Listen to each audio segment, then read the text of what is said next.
So believe it or not, the iPhone 13 Pro has actually been out for about a month now, and I've been using it. I've been comparing it against tons of other iPhones and tons of other Androids, and I do think I'm at a pretty good spot now where I can go ahead and kind of give an updated review on it. And what I can tell you is that this iPhone is probably the best iPhone Apple has ever made, and coming from an iPhone 12 Pro, it is a pretty big upgrade. Okay, I didn't really think the iPhone 13, the cheaper model of this one, I didn't think that was a crazy big deal. I'm not really a crazy big fan of it because it's kind of like an iPhone 12. There's not a big improvement, but the 13 Pro is a pretty big improvement coming from the iPhone 12 Pro. And I'm waiting for iOS 15 to get a little bit more stable for me to fully switch over, but I've been using this phone like crazy to film videos on and comparisons, and I can tell you definitely even coming from an iPhone 12 Pro, the 13 Pro is a solid upgrade in some of the areas that I really care about, the display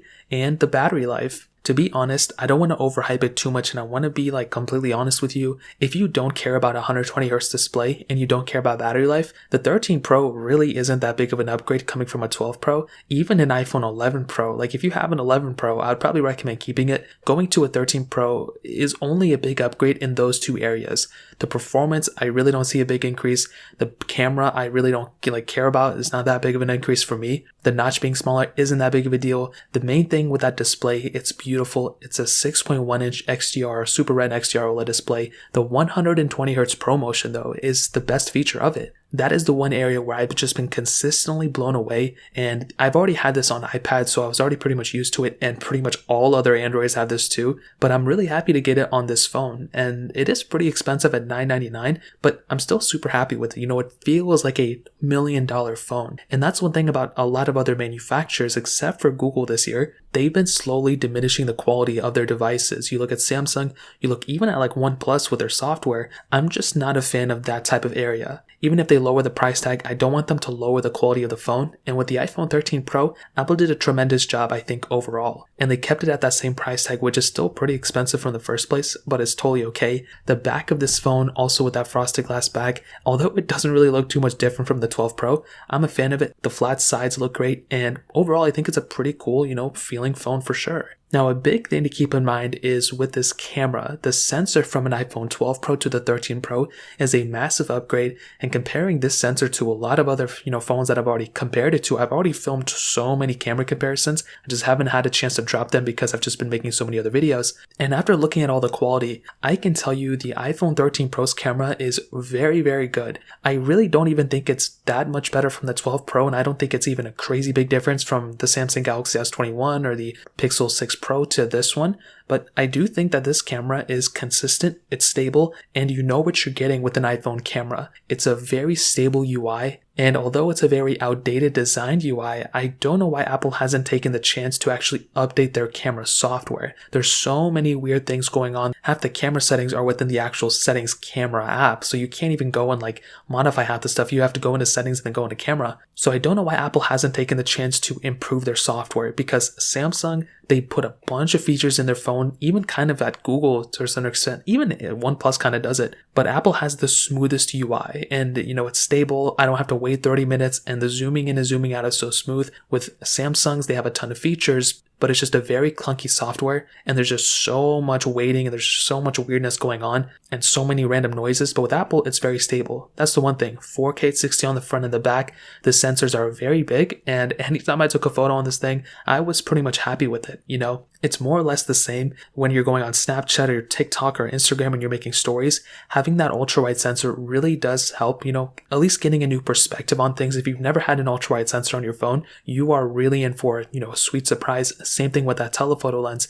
Being able to zoom in and out is very cool. And that front-facing camera is also very good. Like I mentioned, I don't see a big difference between this one and the 12 Pro. There were some times where even my 12 Pro photo looked a little bit better. So the fact that Apple spent so much time talking about their cameras, and to my, I can't really tell a difference. I mean, it's just kind of one of those things that's just kind of up in the air. But definitely this is a solid camera for sure. And if you are coming from an iPhone 10, this is going to be a welcome surprise. Now, another thing is the software. This iPhone is going to be lasting forever. iOS is still my favorite version of software, even though it's not perfect. And like I mentioned, if you pick up this phone, I mean, you're going to be set for many, many years of software updates. And with those software updates come awesome things like cinematic mode and different things like that. And there's so many updates that are going to be coming for improving the camera and for improving the overall performance that even if you pick up this iPhone today, chances are by the time you're done with it, you're going to be getting improved camera, improved cinematic mode, improved so many different things like that. So that is one thing for sure. Another thing is longevity. This phone is going to be lasting for years. So if you pick it up today, you're going to be able to keep it forever. So that's another big thing to keep in mind. And this does kind of tailor into the performance side because iOS is so optimized for these iPhones. You don't have to have 30 gigabytes of RAM and you don't have to have the latest, greatest chipset in order to actually go and have a very smooth device. This thing does happen to have the latest, greatest chipset, the Apple A15 Bionic chip inside of it, but it also has 6 gigabytes of RAM. Now, performance-wise, comparing it to pretty much all the other iPhones, there really isn't a crazy big difference. Like, I'm sorry if other people are saying that's super big. It may be for them, but I've compared this phone to pretty much all the phones you can think of. Samsung Galaxy S21, S20, the Pixel 5, iPhone 6s, iPhone 10, iPhone 11, iPhone 11 Pro, like all these phones I've compared it to. And this phone I think is faster, but you don't start to see like big differences until like the iPhone 10R or iPhone 10 even. Like, it's not really a big difference at all. I would say the bigger differences are if you're coming from an iPhone with a home button, just because it takes so long to click a home button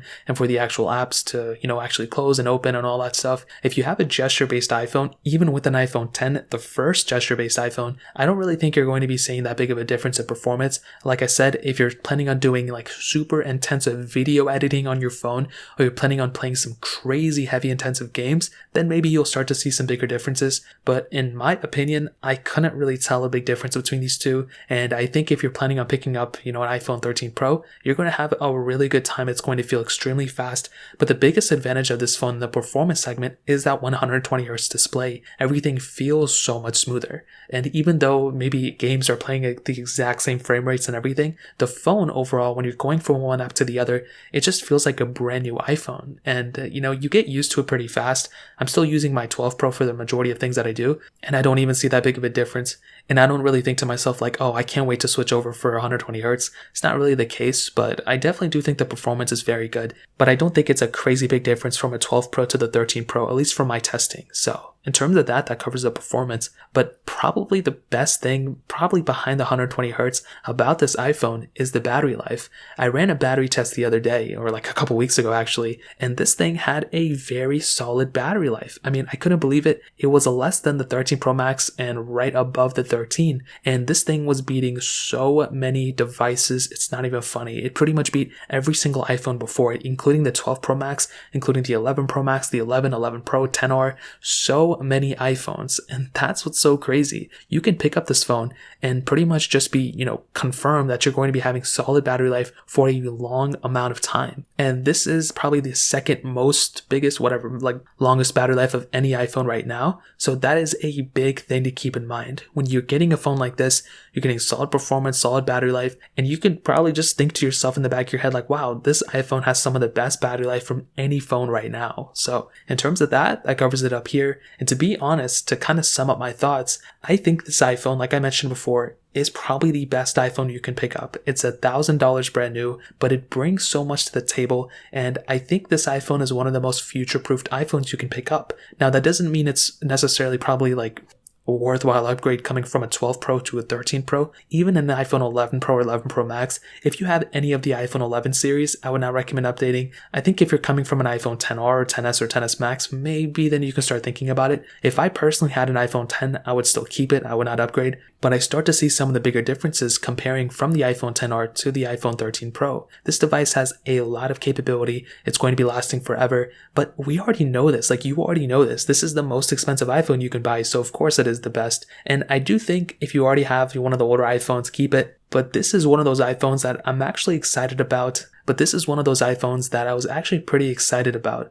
The 12 series, I wasn't really like jumping out of my seat. And this device, I wasn't really jumping out of my seat too. But I feel more excited about the iPhone 13 Pro than I felt about the iPhone 12 Pro in my opinion. I feel like the last time I felt something like this about a phone was probably the iPhone 10, to be honest. The iPhone 13, I'm not really a fan about. The iPhone 13 mini was kind of cool, had a bigger battery life, but the 13 Pro is one of my favorite iPhones, and I would highly recommend you guys to pick it up for sure. So if you want to pick it up, I'll get links in the description. You can get them from Amazon, help support the channel at the same time. If you guys have any other questions, let me know in the comment section as well. Hit the like button, that would mean so much, but definitely hit that subscribe button. More importantly than everything else, I love every single one of you guys. Hopefully I'll catch you guys in the next video. Peace out till then.